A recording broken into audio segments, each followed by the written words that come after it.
Hi everyone, welcome back. So far, we have seen DFS, which spreads out level by level, and UCS, which expands based on the cost. Now, let's look at the complete different strategy, depth first search or DFS, where BFS is like a ripple spreading outward. DFS is like exploring a maze by picking one path and following it as far as it goes, all the way to the dead end, before backtracing or backtracking and trying another path. So if you see that DFS uses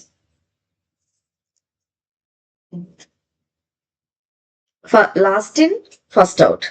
That means the most recently discovered node is the one that explored next. So as you go deeper into the one branch, you keep pushing new nodes onto the stack, and you only pop back or backtrack once you hit a dead end or node with unexplored children. Right? It uses last in, first out method. Think of exploring a road trip with no map. So you pick one road, just keep driving, taking whatever turns comes up. Whatever turns comes up until you hit a dead end. Only then do you turn back and try a different road from the last junction. That's exactly the BFS mindset. Commit fully to one path before considering the alternatives. Now, here is where the DFS differs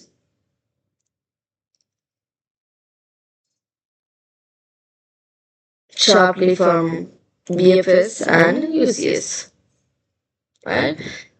So, here, if you see the space complexity and time complexity, so before that, we'll see whether this is complete or not.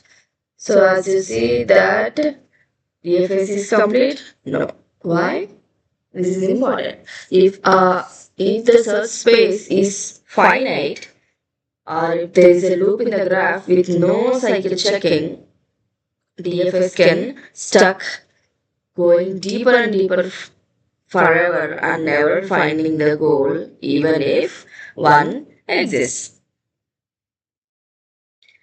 And is DFS optimal? Is depth first search is optimal? No, because it commits to the first path it finds, and it doesn't check any alternatives. It goes till the dead end with the same first path.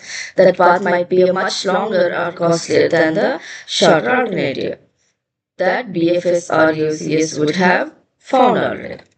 And if you see in terms of the complexity, DFS time complexity is O of B power M, and space complexity is O of B into M, where M is a maximum depth of a tree. Notice something important here. DFS's space complexity is far better than BFS, since DFS only needs to remember the nodes along the current path, not every node at every level. It uses dramatically less memory compared to the UCS or BFS. As you see this example,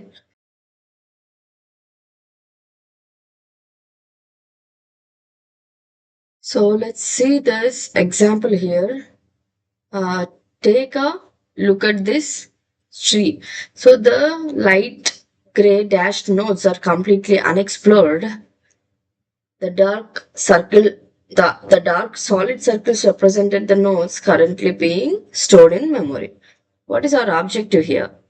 So finding node M.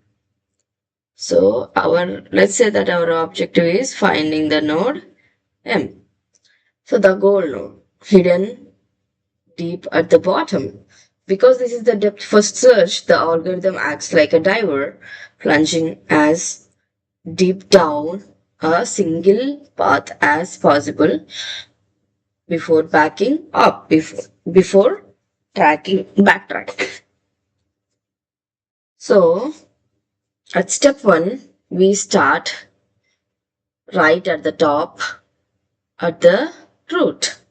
So node A, the little black arrow shows our current focus, right here.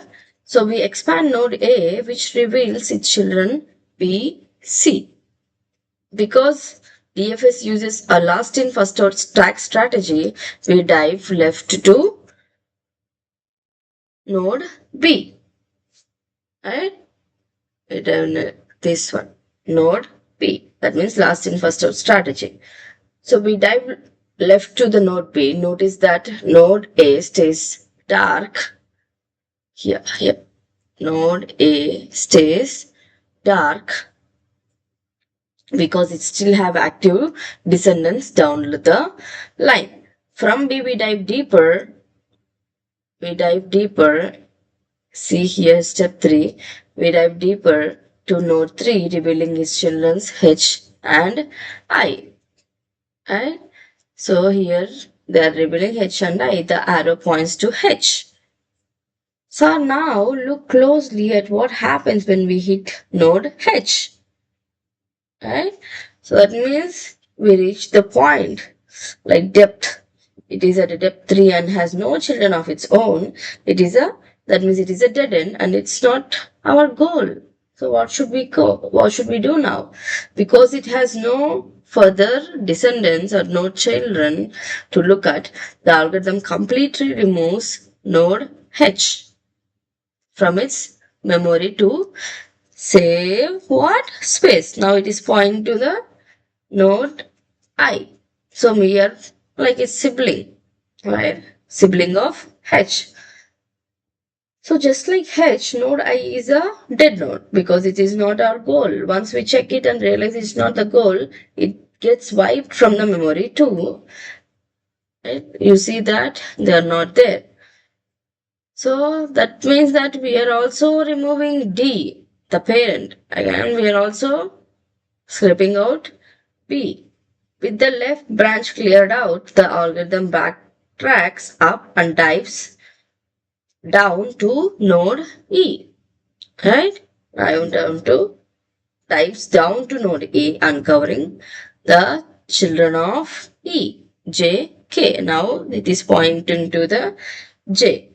Uncovering the J. The process repeats when we check J dead end, so we remove it. So we check K dead end, remove it. Because next, this is also removing here. So because node E and node B no longer have any paths left to explore, they are totally wiped out from the memory as well. Now the algorithm backtraces all the way to the right end of the tree to node C, right? To the node C. We expand node C, which reveals the children of C, F, and G. We dive deep down into F, then revealing L and M. L, it's not a goal, then M. So we check the node L first, it is a dead end, so it removed from memory. Finally the arrow moves to the node N, right? That's where it stopped because our goal is finding M. Okay, and there it is. So node M is our goal node. The search terminates successfully. By clearing out fully explored branches along the way, DFS keeps its memory footprint incredibly small, only keeping the current path alive. right? Then we can see that the properties of the depth first search. So if you compare it with the BFS, if you compare BFS and DFS, this brings us a very natural comparison. So if you see the picture, breadth first search guarantees completeness and optimality, but aids memory, right? So breadth first search is going like this, line by line, right? First it completes the first row, then it goes the second, two, three, four, then five, six, seven, eight, then nine. But if you see the depth first search is a memory efficient but risks incompleteness and non-optimal solutions. Neither is universally better. It depends on entirely on your problem. How deep is the search tree? Is memory a constraint? Do you know the solution is shallow or could be arbitrarily deep? So here we can summarize like DFS goes deep before wide, right? DFS goes deep like this.